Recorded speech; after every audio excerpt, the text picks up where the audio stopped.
Bom dia, pessoal. Vamos iniciar mais uma call semanal aqui na Vinci Capital e hoje vamos falar de assuntos muito importantes para todo investidor. Primeiro, vamos falar de recuperações judiciais no Brasil, que está batendo aí recordes históricos, e isso tem um impacto muito grande na nossa economia. Também, né, ainda falando de Brasil, curva de juros e dólar, né, algumas movimentações importantes, e claro que isso também reflete na nossa bolsa.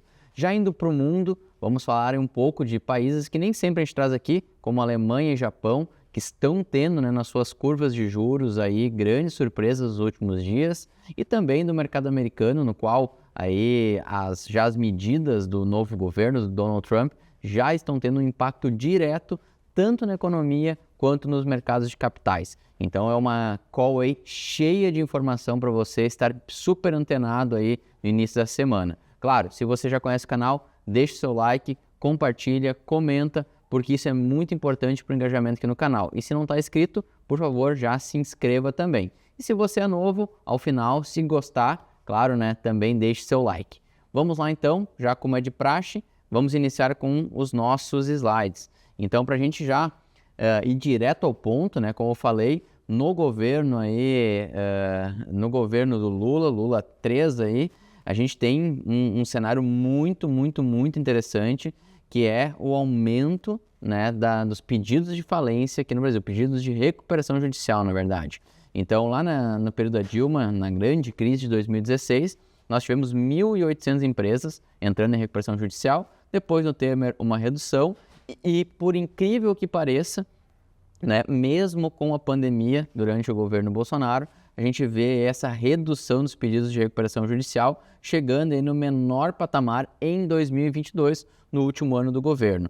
Já em 2023, a gente, né, com um novo governo, já vê um aumento aí quase dobrando, né, o número de pedidos de recuperações, e agora em 2024, né, o fechamento de 2024, um cenário extremamente preocupante, com mais de 2.273 empresas pedindo recuperação judicial. Isso é extremamente preocupante e com certeza, né, são reflexos de toda uma política que está sendo desenvolvida nesse governo. E os reflexos, obviamente, vão vir também na economia como um todo, na atividade econômica e uma série de questões que já é dado como certo para esse ano uma desaceleração econômica aqui no Brasil e uma possível recessão aí com grandes chances disso acontecer também. E mesmo com esse cenário de desaceleração econômica, a gente vê aí também, né, todo um impacto da inflação, claro, movido pelo aumento da base monetária, que reflete também numa necessidade de aumento de juros ainda esse ano, mesmo num cenário de desaceleração econômica. Então, é o pior de todos os mundos, né? Nós vamos ver um país aí com baixo crescimento ou, no caso, uma estagnação e até mesmo uma recessão, com taxa de juros alta e uma inflação ainda pressionando a economia. Então, de todo esse arcabouço macroeconômico que a gente está vendo para o Brasil é muito negativo, é muito perigoso e vai precisar de muita competência aí das autoridades para que a gente tenha, de fato, aí uma reversão desse cenário que está se desenhando muito negativo. Aqui na curva de juros a gente pode ver que a expectativa aí de taxa terminal está em 15,15. Tinha saído de 16,25, reduzindo, chegou até um pouquinho abaixo de 15 e agora voltou a dar uma leve alta. Então, mesmo com esse cenário de desaceleração econômica, ainda estamos vendo já, né, uma previsão de taxa de juros muito alta. Para a próxima reunião, que vai ser no dia 20, né, daqui a alguns dias, está previsto sim um aumento de 1%, daí depois, na reunião de maio, 0,5% e na reunião de junho, 0,25%, né? Eu falei 50%, 0,50% e 0,25%. Então, nesse caso aqui, a gente tem aí uma progressão agora já da finalização desse ciclo de alta, mas ainda com uma taxa terminal bem relevante de algo em torno de 15%. Outro ponto, né, agora já falando de dólar, né, dólar real, a gente tem aqui, né, o dólar versus o mundo e o dólar versus o real. E vocês podem ver aqui que há uma grande correlação, né, que é o DXY, o dólar index, que é o dólar frente às principais moedas do mundo. E vocês podem ver aqui do início do ano para cá, né, tem uma reversão na força do dólar. Isso vai ser assunto ali já logo na sequência, quando a gente fala dos Estados Unidos, que até mesmo, né, esse momento, essa perspectiva aí de desvalorização do dólar é algo provavelmente planejado inicialmente pelo novo governo americano. E tem, né, impacto também na nossa moeda, porque a gente está vendo essa reversão no valor aí do dólar versus o real, o que, né, para nós, obviamente, como brasileiros é bom, porque nossa moeda está se valorizando frente ao dólar. Enquanto, né, outro driver importante, que é o do risco político, né, só segue aumentando. Então, o nosso país, isso tem uma correlação também com o dólar, o valor do dólar real. Então, a gente vê que o GeoQuant, que é um indicador de risco político, numa trajetória de alta, sem nenhum tipo de arrefecimento. Então, segue um patamar aí muito elevado e continuando, né, nessa trajetória de alta. Então, isso aqui é risco à frente. E notem que durante, né, esse período todo, o dólar real também acompanhou, porém, né, esse ano teve uma reversão muito pressionada pelo dólar index. E quando a gente olha para as apostas da movimentação do dólar, tem os fundos estrangeiros que investem aqui no Brasil, que estão comprados em dólar versus o real, porém estão reduzindo fortemente sua exposição, enquanto os fundos locais estavam, né, revertendo, começando a apostar na alta do dólar e voltaram aí a um patamar de aposta no real. Então dá para se dizer que está indo para um território quase que neutro aí as apostas, né? No caso dos fundos locais, né, levemente apostando na valorização do real, enquanto os estrangeiros ainda comprados em dólar, porém diminuindo a sua exposição. Já lá na Bolsa de Chicago, aqui é muito importante porque essa realmente tem, né, um poder de precificação mais forte até. A gente pode ver aqui um patamar recorde de apostas na valorização do real. Então, a nossa moeda lá na Bolsa de Chicago está sendo bem cotada, está tendo uma perspectiva e uma aposta de valorização muito grande. Até mesmo, né, pelo viés de desvalorização do dólar frente a outras moedas, o que está puxando a nossa moeda para cima, justamente pelo fato de ela ter esticado bastante, né, a desvalorização no ano passado. Então, há um sinal interessante aqui para a nossa moeda. Notem que de 2022 a 2023 foi um período com bastante apostas na valorização do real. Teve esse período de 24, que nossa moeda foi a pior moeda do ano passado, e agora temos essa reversão aí, e o dólar se mostrando aí forte, o real se mostrando forte versus o dólar no início do ano. Na Bolsa Brasileira, estamos num cenário de extremo pessimismo, mesmo com um patamar de preços aí lateralizado e até com uma pequena alta aí no ano. Então, esse pessimismo, quando a gente vê um cenário, digamos assim, estabilizado, não é tão ruim, porque ele pode, em algum momento, se reverter e virar um grande otimismo e trazer uma performance interessante para a Bolsa. Só que, claro, um pessimismo muito forte como esse, no curtíssimo prazo, pode trazer um cenário de risco aí, de quedas aí mais acentuadas. Porém, para médio e longo prazo, pode haver uma reversão e ser um sinal até positivo. Tanto que um pessimismo extremo, notem que a linha aqui é verde, porque ela pode ser um sinal aí de médio prazo interessante para a nossa bolsa.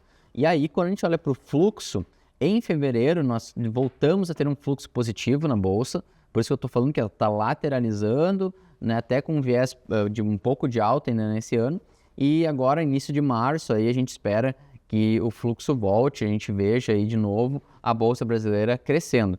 Então, esse patamar, que a gente sabe que o estrangeiro tem um fator muito forte de precificação na nossa bolsa.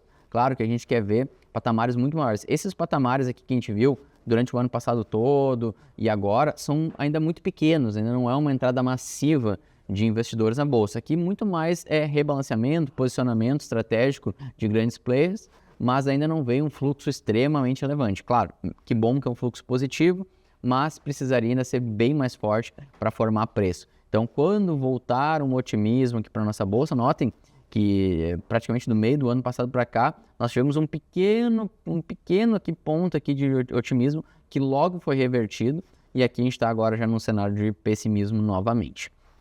Bom, já indo então agora para economias globais, acho que o primeiro fator a ser comentado é a questão do aumento da liquidez. A gente tem visto aí novas rodadas de incentivos e estímulos econômicos, isso na China, na Europa e também no Japão, né? E isso está tendo um reflexo direto aqui, né, no nosso indicador de liquidez global, que está em 107 trilhões, muito próximo, né, da máxima histórica, que foi cerca de 109 trilhões. Então, uma retomada aí na alta da liquidez, impulsionada inicialmente aí pela Europa e pela China. E quando eu falo de Europa, é um gancho para a gente trazer um pouquinho do que aconteceu na Alemanha na semana passada, que nós tivemos uma disparada em termos percentuais aí, na taxa de juros de 10 anos do governo alemão. E por que isso? Porque o governo alemão anunciou, né, uma série aí de pacotes e incentivos para os próximos 10 anos com muita injeção de liquidez. Então, haviam algumas travas em termos de endividamento que permitiam aí que o governo alemão se endividasse a um certo percentual do PIB por ano. Se eu não me engano, era 0,3% a mais por ano. É uma coisa bem ajustada, muito austera, né? Tinha um viés bem diligente em termos de crescimento de dívida, e essas regras estão sendo mudadas, é uma das propostas do novo governo, e isso teve um impacto direto na curva de juros, jogando a taxa de 10 anos lá para cima. Foi a maior movimentação em um dia dos últimos 30 anos, né? Desde a década de 90. Então, um cenário parecido com o que a gente viu lá nos títulos do governo japonês, também para 10 anos, que subiu para 1,52, o seu nível mais alto desde 2009. Só que o que é interessante a gente falar? Que a taxa de inflação no Japão, que agora atualmente está em 4%, né, nos últimos 12 meses, né, considerando o acumulado de 12 meses, está próxima de uma máxima de 45 anos. Gente, isso é impressionante, impressionante. Então, o Japão voltando aí a ter grandes aumentos aí na inflação e também tendo, né, obviamente, que por consequência subir juros. Então, nesse caso aí, a gente está vendo a economia japonesa entrando num cenário que há 45 anos eles não viam. Então, isso tudo são fatores que estão trazendo, né, essa sopinha aí de incertezas para o mercado. Lembrando que o Japão ele é responsável hoje por muitas das garantias colaterais que são feitas em margens de investimento, alavancagens, tudo. Então, um aumento significativo na taxa de juros japonesa, isso aí pode trazer, né, primeiro de tudo, um desmonte do fator carry trade, que é aquela questão de tu tomar dinheiro numa economia com juros baixos e investir numa economia com juros altos, e ainda por cima essa questão da desvalorização dos títulos que são usados como colateral. Então, são efeitos muito graves para o atual arranjo econômico global. E quando a gente vai para os Estados Unidos, né, e começa a olhar para o que o Donald Trump está fazendo, esse indicador da Bloomberg eu achei muito relevante, que ele começa a medir as incertezas comerciais, tá? Diariamente e mensalmente, estão mais normalizados. Então, aqui quando a gente olha lá em final de 2019, início de 2020, quando estávamos, né, em plena guerra comercial americana, lá com os Estados Unidos e China, a gente pode ver aqui que teve um aumento, só que o que a gente está vendo agora é muito, mas muito mais relevante, um patamar aí quase que o dobro do que a gente viu naquele período lá da guerra comercial Estados Unidos-China. Então agora os Estados Unidos ele está travando uma guerra comercial e tarifária com vários países, não somente com a China. A gente está vendo México, Canadá, Europa e também, né, não menos, a China. Então esse fator de incerteza que está sendo colocado aí pelo Donald Trump, isso tem gerado aí um fator principalmente de enfraquecimento do dólar, como eu falei lá atrás no dólar index. Então é uma característica do Donald Trump. Se a gente colocar aqui, ó, esse período, né, de 19 até 2020, final de 2020, início de 2021, quando teve essa guerra comercial, lá naquele período lá do Donald Trump, pré-Donald Trump, vocês podem ver que teve uma desvalorização, tá? Pré-Donald Trump, não, desculpem, pré-guerra comercial, a gente pode ver que teve uma desvalorização do dólar index, porém, durante a guerra comercial, ele se valorizou, tá? Então, isso é o que a gente espera e que possa acontecer. Um início com as incertezas, com todo esse movimento que o Trump está fazendo, uma desvalorização do dólar, mas, ao contrário de que muitos estão dizendo, provavelmente o principal fator aí, principalmente com as ações aí de diligência fiscal que o Donald Trump está fazendo por meio aí do Elon Musk e o seu setor ali de corte de gastos, né, o DOGE. Então a gente está vendo aí uma perspectiva de valorização do dólar olhando para médio e longo prazo. Porém, com incertezas e movimentações que a gente está vendo hoje, é provável que o dólar continue se desvalorizando num curto e curtíssimo prazo, com viés aí de alta olhando para médio e longo prazo. Então esse é um dos principais pontos aí que o Donald Trump provavelmente vai exercer durante o seu mandato. E quando a gente fala, né, dessas ações de tarifas, de toda essa questão que está acontecendo, incrivelmente, quase que overnight, a gente vê aí uma queda absurda na expectativa do PIB americano para um patamar de menos 3% para 2025. Isso não foi tirado de nenhum site sensacionalista. É o Federal Reserve de Atlanta, que é responsável pelo indicador GDP Now, que é o GDP seria o Gross Debt Product, né, que seria o PIB bruto do país. Ele faz esse cálculo e coloca uma estimativa. Então, se a gente for olhar o consenso das 10 maiores, né, expectativas, das 10 menores expectativas, aqui fica entre 1,5% e 2,5%. Isso vem sendo constantemente, desde o final do ano, previsto isso para a economia americana. Porém, do dia para a noite, olhem o que o Federal Reserve de Atlanta fez, né? Revisou esse crescimento do PIB para menos 3%, quase que do dia para a noite. Então, essa guerra tarifária do Donald Trump já está afetando a expectativa de crescimento da economia americana para 2025. E quando a gente fala também, né, de empregos e o que move a economia, notem que aqui o anúncio de corte de empregos está aí num patamar muito relevante, o maior dos últimos anos, tá? Sendo que também na mesma linha do que essa questão da desaceleração econômica, está sendo de um dia para o outro, né? Agora entrou fevereiro para março, isso disparou muito, né, em linha com o que a gente viu aí da questão da expectativa do PIB americano. Então, as tarifas já estão trazendo um pessimismo e um grau de incerteza muito forte para a economia. E isso aí vai ter reflexos diretos, né, nessa questão da atividade econômica americana. E para isso, né, provavelmente, e isso talvez também seja um dos objetivos que o Donald Trump está fazendo, é forçar aí um corte de juros para esse ano, até pela questão, né, da necessidade de rolagem da dívida americana, que esse ano são cerca de 7 trilhões aí de dólares que estão para vencer e vão precisar ser rolados, né? Então, no atual patamar da taxa de juros, seria muito caro.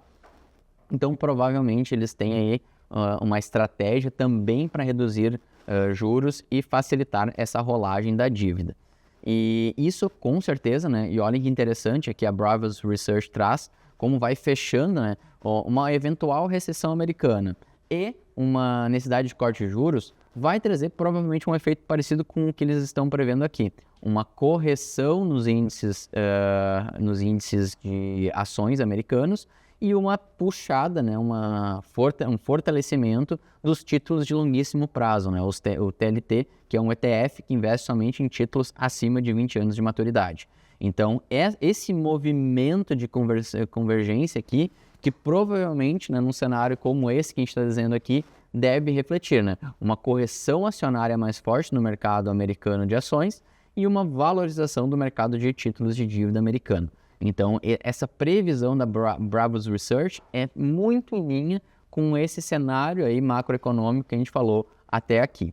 E aí, quando a gente olha para o índice acionário americano, ele já tem sinais muito importantes que a gente vai ter que ficar de olho essa semana, porque lembrem que eu falei semana retrasada, na verdade, que o momentum, né, do índice S&P 500 era muito bom, porque estava inclusive acima da sua média móvel de 50 dias e bem longe, né, da expectativa de tocar ou romper a média de 200 dias, que é a média, a linha de tendência mais forte.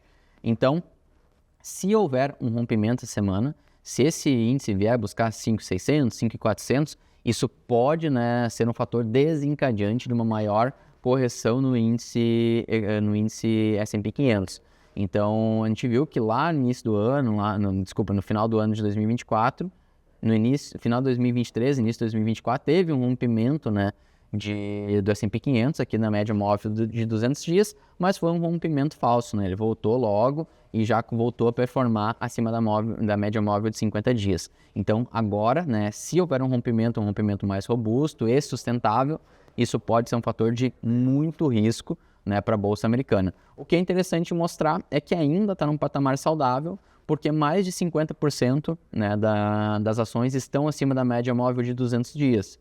Se esse fator dos 50% for rompido também, isso uma questão importante aí que pode desencadear uma correção mais forte. E o patamar de 20% é aquele mais gritante, que quando acontece isso são correções mais relevantes e até mesmo bear markets. Então ainda, né, em linha, um pessimismo muito forte no S&P 500, segue aí um momento muito negativo para o índice e muito puxado, né, pela questão das Magnificent Seven, que são as 7 maiores empresas, aquelas empresas tecnológicas que puxaram principalmente a Nasdaq 100 para cima. Então, quando a gente olha isso, né, claro, mas a Nasdaq 100, boa parte dessas ações também fazem parte do S&P 500.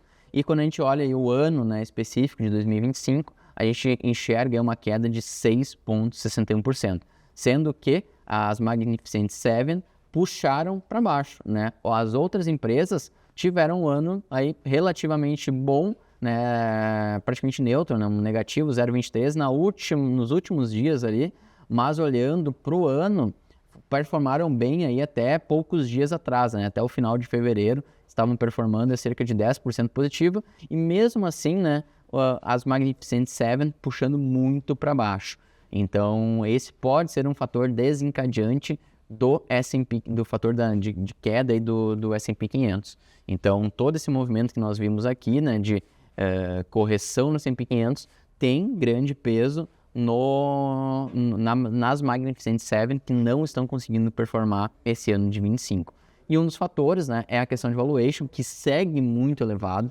Então, mesmo com essa correção, quando a gente olha o preço sobre lucro combinado, aí são vários fatores, né, que a gente coloca em perspectiva aqui, ainda está num patamar muito, muito, muito elevado. Então, essas quedas que tiveram no S&P 500 ainda não abriram boas janelas de exposição.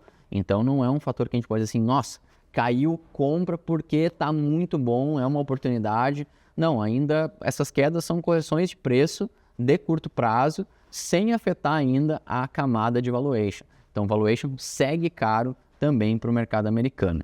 E para a gente já encaminhar para o final da call, né, uma questão interessante que a gente vem acompanhando, né, o ciclo do Bitcoin, né, o halving atual, e vem se descolando um pouco dos últimos 2 halvings, onde nesse período já haviam, né, grandes altas. A primeira perna de alta foi relativamente em linha com os outros 2 halvings, teve o período de consolidação, mas ainda, né, dentro de uma janela de 1 ano, que é esperado, é alguma movimentação de preço. Mas esse atual halving tem uma característica de ser muito mais maduro que os outros, grandes players institucionais participando. Então, claro, a alta foi uma alta muito expressiva, né, na casa aí de 200% desde 1 ano antes do halving. Porém, aí, longe de patamares de 800%, 1000% que a gente viu nos últimos 2 halvings, tá?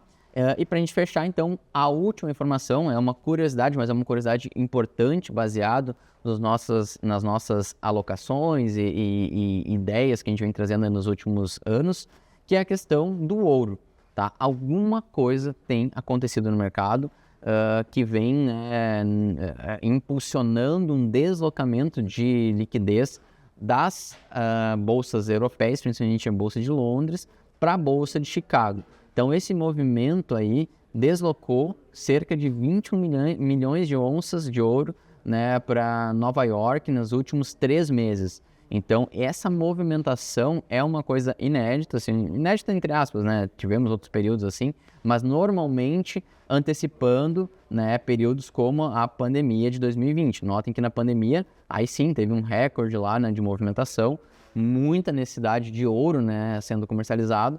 E agora a gente vê de novo, né, esse aumento exponencial aí, dos estoques de ouro na Bolsa de Chicago. E isso tem impacto muito forte na movimentação de preço e na oferta e demanda. Então, a oferta está aumentando, provavelmente se preparando para uma movimentação mais forte de necessidade de liquidez. Bom, pessoal, eram essas informações que eu gostaria de trazer para vocês aqui hoje. Agradeço demais quem ficou até o final da call. Quem gostou, compartilha, curte, comenta, deixe suas dúvidas aqui embaixo, que a gente faz sempre o possível para responder. E quem ainda não é inscrito, inscreva-se no canal. Então, agradeço de novo aí a todos e nos vemos semana que vem, na segunda-feira. Grande abraço!